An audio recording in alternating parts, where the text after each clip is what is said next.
So Pasadena Village is about helping older adults stay independent, active, and engaged while aging in place in their own homes. So here we are, it's almost a year since the fire started in Altadena. Almost half of our older adults left the area and many are still displaced, and 22 of them lost their homes. Recovery is going to be years, 3 years, 5 years. So it's really about having those strong connections built through communal activity that lead to the community that you can rely on.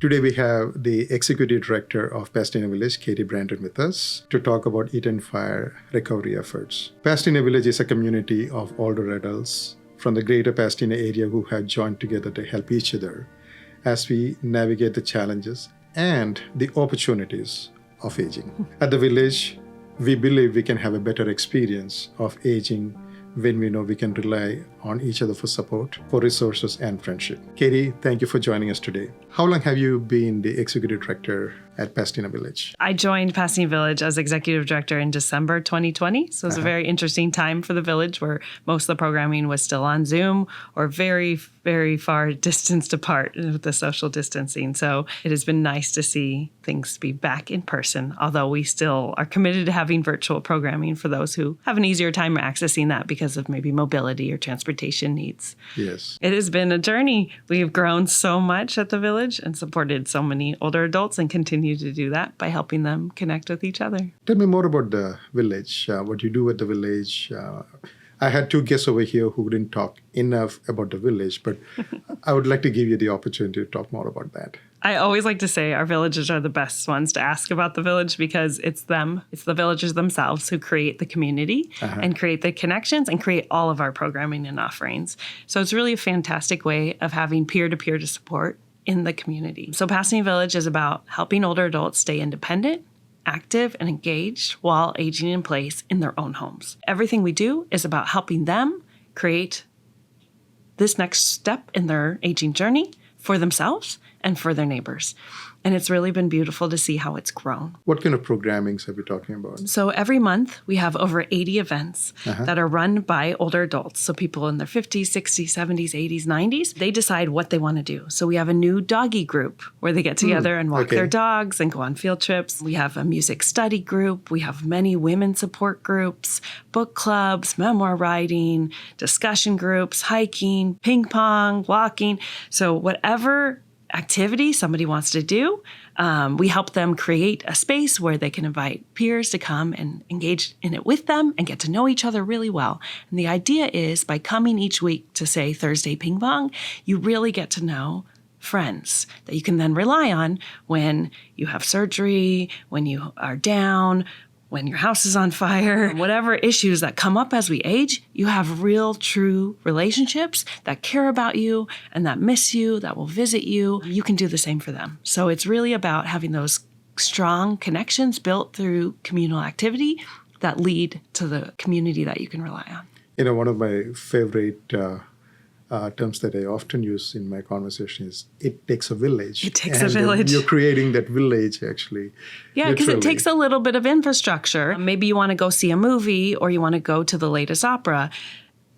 You might go on your own, but it can be a lot more enjoyable to share that experience with someone else who would enjoy it too. So we help by getting group tickets to outings. We arrange all the carpool and transportation, and then we help share it with other people, like-minded people who want to attend with you. So that way you get to experience what you want or what you might want to try that you've never had a chance to do before you retired or before you got to the stage in your life. So we think of ourselves as the framework for you to engage in what you want to experience. It is a concept that has so much importance as one ages. Loneliness is one of the biggest killers, particularly as one ages. And the village concept actually addresses the loneliness, which otherwise you would be feeling if you're not part of the group and if you're not thriving with the group, you would be stuck in your home and you'll be totally by yourself. By isolated. And isolation, like you said, is just such a problem. I keep looking at silver linings, and one fortunate thing that came out of the pandemic is a lot of the older adults were more vocal about saying, I know being alone in my apartment with my cat or, in whatever situation this was not good for me. The cabin fever. And they're sharing it. And I feel like that is the first step in deciding, okay, now what do I do about that? And so they'll find the village, whether it's through our outreach events, at community events, or online, or social media, or through a friend, a family member, and they'll say, oh, this is what I need. I need someone to go to lunch with. I need someone to go on a walk with on Fridays. I need people in my life beyond my adult children or grandchildren or whoever else that I might see every day at the grocery store, in your regular daily life. I need friends. And it's hard to make friends. And we lose friends as we age for all different reasons. So the village is this beautiful way where people are all coming with this open mindset to say, I don't know you yet, but maybe you're the connection I need in my life. And I hope I'm the connection you need in your life. And that is just so beautiful. It happens like, I think every day, Sam. Like, I'm just so thrilled to see people come in and find out they're both from Chicago, or they both were in academics, or whatever little spark, or they both really wanted to try golf and never had time. This is an opportunity to have them connect with someone they wouldn't have met otherwise, and really find friendship. That's really beautiful. And tell me about the fire, the Eaton Fire. When did you learn first about it, and what is your first reaction when you learned about the fire? The Eaton Fire, yes. We have about 250 older adults who are in our network. 90 of them evacuated or chose to leave because of the horrible conditions, the smoke and ash in our area. So almost half of our older adults left the area, and many are still displaced, and 22 of them lost their homes. I live in San Gabriel, which is really close by. So we lost power, and the winds affected our roof at my house. So we definitely were aware of the hearing the winds, and later finding out how it affected where I live throughout the night. But early the next morning, after while the fire is still burning, still ash and horrible conditions, we started doing concentrated outreach to first the Altadena residents, knowing that the fire was mostly in Altadena. And then we realized we needed to call everybody, because our neighbors in Glendale had no power, and some of them didn't have power for 3 or 4 days. And that means your groceries and your refrigerator are gone. We needed to call people because their kids had lost their homes, because they were supporting friends and family. And so we called all 255 people within 24 hours of the fire. But what was amazing is, as we did this concentrated effort, and I'm saying us, it was our staff and our amazing volunteers, it was so easy, because so many of them said, oh, Katie, I'm fine. And let me tell you about the 5 people I've been texting through the night. Let me tell you, this person evacuated with their daughter, and this person's staying with me right now. And this person, is okay with their cat. And, everyone, that community connection was so working, because everyone was connected with each other and knew who to call. And so whether they lived alone, or were in a couple, or lived with their kids, or had family close by, or didn't, they had community. And so that was so beautiful. So it was concentrated effort that the village was able to make sure nobody fell through the cracks, but they were all connected with each other. And many of them evacuated together. Many of them housed each other. Many were the first ones to tell each other that there was a fire in their backyard and they better get out right now. Wow. So we really saved lives. These connections saved lives. They kept people out of the emergency shelters because they had friends who could pick them up, who could house them. And it was just beautiful, but it was so, so hard, Sam. It still is hard. Our community is devastated. And it's going to be years to recover. It's hurting a lot. Yeah. And Katie, you were the driving force behind everything that Pasadena Village did in response to the fire and things like that. Can you share some of the village's experience with everything you did? We were really fortunate at Pasadena Village to have a huge swell of community support, both from past funders and donors, and then from many new ones who, as we told the story of what was happening and how it was particularly impacting older adults, most of the casualties of the fire were older adults. The people who are most vulnerable in disaster are our oldest and our youngest. And so to let people know, look, this is an issue. It's an issue for the school children. It's an issue for families. But it's also and still an issue for older adults. And we have to remember that they're part of our community and a critical part of the people who live here, and we want them to come back. What we were able to do is spread the word that this is what Pasadena Village does. We know our community. We know who needs extra help. We know where they live. We know who has family nearby, support networks, and we know who doesn't. So we were able to funnel an amazing amount of community support directly to the older adults. So we've given over $130,000 in gift cards directly to people who've been displaced by the fire, who've lost their homes. We've been able to purchase computers, backup devices, and printers and have them set up for accessibility needs so people really can use them. So it's not just you get a Chromebook, you get a Chromebook. It's, okay, let's think about what you need. Let's get it set up in your new apartment or wherever you're living right now and make sure it's something that you'll use and you can need. We buy small appliances, we're purchasing grocery gift cards, food, anything that the older adults need.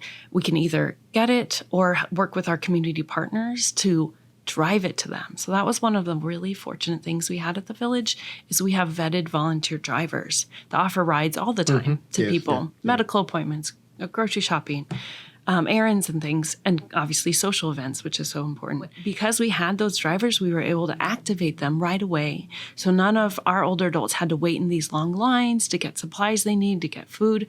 We sent our drivers out to get them in bulk and say, okay, we know Monica's staying in this hotel over here. You know, this couple's staying at a friend's house over there. And we were able to get them exactly what they needed without having them wait in line, not knowing if there was a bathroom, if there was an accessible entry, how heavy things were going to be. We could take care of all of that because we had this amazing crew of volunteers. So it's just been fantastic to see how we can piece together the pieces that are available and the support that's coming into our community and get it to the people who really need it. And you said the fire relief, the support is still ongoing.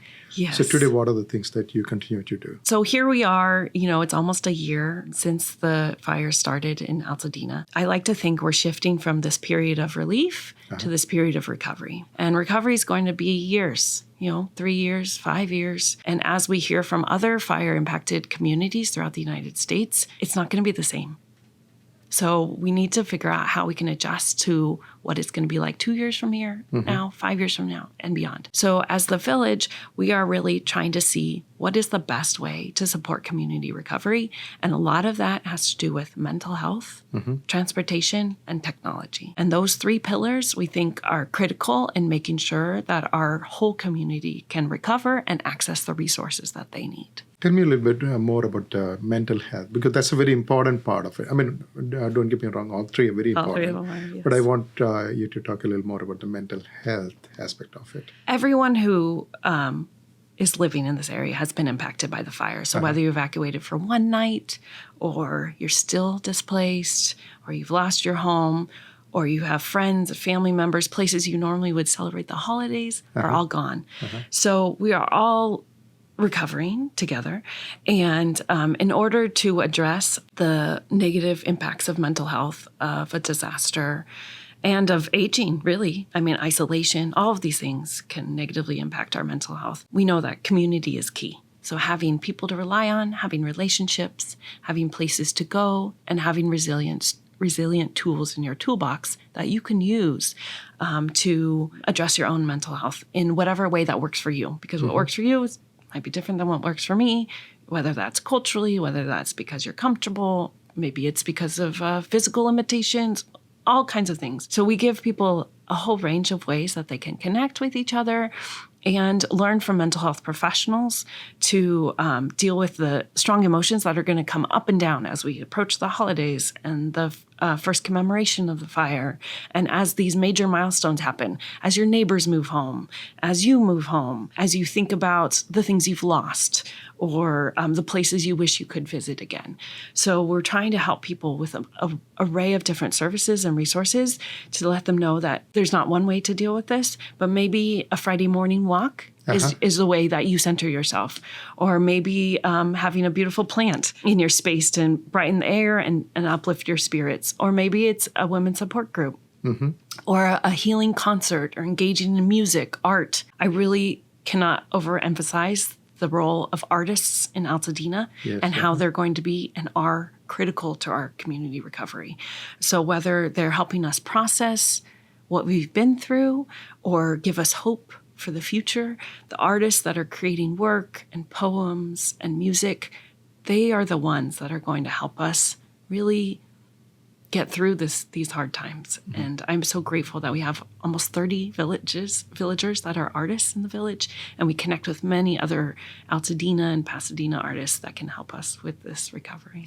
And also, do you recommend any kind of therapy for the villagers? Some of them may have a lot more traumatic experience and things. So do you Definitely. recommend? Yeah. And traumatic experience, and this is a compounding sense of loss. Yes. They might have lost a family member a year ago or a few months ago. Have had so many other changes in their life. So definitely partnering with Foothill Family, that's offering free therapy sessions through their program. So it's a nonprofit organization that has been really helpful to many people. Through the village, we've been offering to pay for therapy. Like maybe someone already has a therapist they've been working with.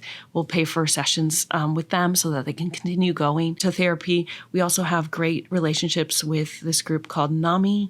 It's the National Alliance of Mental Illness, and they're doing Eaton Fire support groups.